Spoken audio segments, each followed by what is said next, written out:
கிறிஸ்துவில் அன்பானவர்களே, இயேசு ரட்சகரின் நாமத்தில் உங்களை அன்போடு வாழ்த்துகிறேன். ஆண்டவர் உங்களை ஆசீர்வதிக்கும்படி ஒரு வசனத்தை வாசிக்கிறேன். நீதிமொழிகளின் புத்தகம் 15ஆம் அதிகாரம் 6ஆம் வசனம். நீதிமானுடைய வீட்டில் அதிக பொக்கிஷம் உண்டு, துன்மார்க்கனுடைய வருமானத்திலோ துன்பம் உண்டு. ஆண்டவர் நீதிமான்களுடைய வீட்டிலே அதிக பொக்கிஷம் உண்டு அப்படின்னு சொல்லி சொல்லுகிறார். இப்போ யார் நீதிமான் அப்படின்னா, ஆண்டவராக இயேசு கிறிஸ்துவை தன்னுடைய சொந்த ரட்சகராக, சொந்த தெய்வமாக, சொந்த தேவனாக அவர்கள் ஏற்றுக்கொள்ளும் பொழுது அவர்கள் நீதிமான்கள் ஆகிறார்கள்.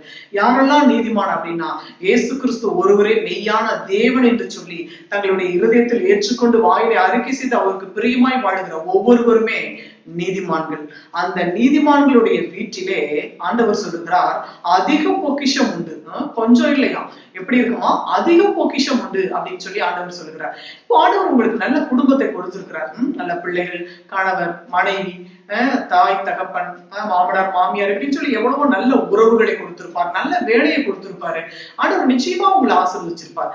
அந்த ஆண்டவர் கொடுத்த அந்த ஆசீர்வாதங்களுக்கு நீங்கள் உண்மையுள்ளவர்களாக இருக்க வேண்டும். பாருங்க, ஒரு நல்ல குடும்பத்தை ஆண்டவர் கொடுத்திருப்பாரு, நல்லா சந்தோஷமா பேசி நல்ல சமாதானமாய் வாழ்ற ஒரு சில குடும்பங்கள்ல பாத்தீங்கன்னா பக்கத்து வீட்டுல அந்த மாதிரி இருக்கு, அவங்க பாரு அந்த பொருளை வாங்கியிருக்காங்க, இந்த மாதிரி சொல்லி என்ன பண்றாங்க, தேவையில்லாத சண்டை, தேவையில்லாத சமாதான கேடு அவங்களே வருவிச்சுக்கிறாங்க.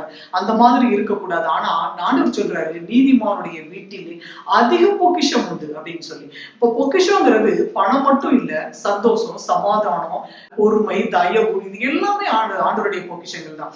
அப்போ நீதிமானுடைய வீட்டில் அதிக பொக்கிஷம் உண்டு அப்படின்னு சொல்லி ஆண்டவர் சொல்றாரு. பாருங்க, அநேக ஜாதிகளுக்கு நீ கடன் கொடுப்பாய், நீயோ கடன் வாங்காதிருப்பாய் அப்படின்னு சொல்லி தான் ஆண்டவர் சொல்றாரு. பாருங்க, தமது பொக்கிஷ சாலையாகிய வானத்தை திறந்து உங்களை ஆசீர்வதிப்பேன் அப்படின்னு சொல்லி ஆண்டவர் சொல்றார். அந்த பொக்கிஷ சாலையாகிய வானத்தை திறந்து கர்த்தர் உங்களை ஆசீர்வதிப்பார். அந்த ஆசீர்வாதம் நீதிமானுடைய வீட்டில் தங்கும் அப்படின்னு சொல்லி வசனம் சொல்லுகிறது.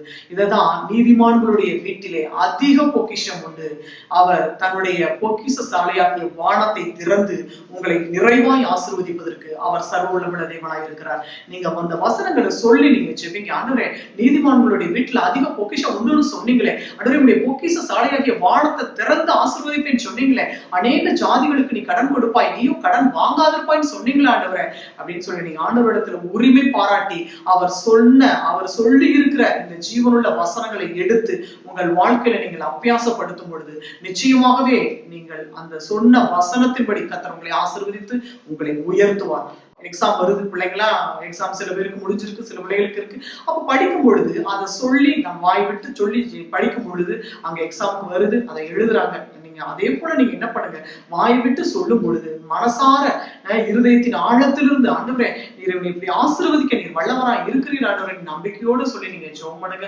நிச்சயமாய் கர்த்தர் உங்களை ஆசீர்வதித்து உங்களை பெருக பண்ணுவார். இப்போ நீங்க கடன்ல இருக்கலாம், ஐயோ இந்த கடன் இருக்கே அப்படின்னு சொல்லிட்டு நீங்க அதை பத்தி பேச வேண்டாம். கடன் இருக்கலாம், ஆனா நீங்க ஆண்டவர்கிட்ட சொல்லுங்க, ஆண்டவரே நீதிமானுடைய வீட்டில் அதிக பொக்கிஷம் உண்டு தானே சொல்லியிருக்கிறீங்க, இந்த கடன்ல இருந்து எங்களை விடுதலை ஆக்குங்க அப்படின்னு சொல்லி நீங்க ஜெபம் பண்ணுங்க.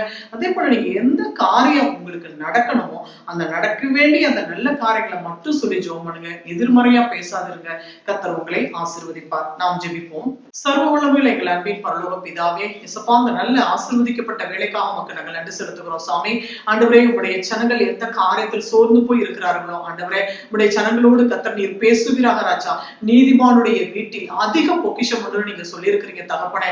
அப்பா, ஒருவேளை இந்த சூழ்நிலையில இன்றைக்கு உங்க பிள்ளைங்க கடன்ல இருக்கலாம், ஆனாலும் ஆண்டவரே இதெல்லாம் நீர் மாற்றி போடுவதற்கு உங்களுக்கு வல்லமை உண்டு தகப்பனே. நீர் சர்வ வல்லமை உள்ள தேவன் ஆண்டவரே. நாங்கள் ஐஸ்வர்யவன்கள் ஆகும்படிக்கு தான் நீங்க தரித்திரர் ஆயிருக்கிறீங்க ராஜா. ஆண்டவரே உங்களுடைய பிள்ளைகள் ஆண்டவரே ஐஸ்வர்யவன்கள் ஆகும்படிக்கு தேவரீர் உங்களுடைய பொக்கிஷ சாலையாகிய வானத்தை திறந்து நீர் அவர்கள் வீட்டில் அதிக பொக்கிஷம் உண்டாயிருக்கும்படி அந்த பொக்கிஷம் தங்கி இருக்க கர்த்தர் அனுகிரகம் பண்ண வேண்டும் என்று சொல்லி நாங்கள் ஜெபிக்கிறோம். சாமி, உடைய ஜனங்கள் வாழ்ந்திருப்பார்களாக, செழித்திருப்பார்களாக, சுகமாய் இருப்பார்களாக, ஆரோக்கியமாய் இருப்பார்களாக தகப்பனே. நீர் உதவி செய்து நீர் கூட இருந்து உங்க நாமத்தை நீர் மகிமைப்படுத்த வேண்டும் என்று சொல்லி இயேசு ரட்சகரின் நாமத்தில் ஜெபிக்கிறோம் பிதாவே. ஆமென், ஆமென். பிரியமானவர்களே, கர்த்தர் உங்களை நிறைவாய் ஆசீர்வதிப்பார். நீதிமானுடைய வீட்டிலே அதிக பொக்கிஷம் உண்டு.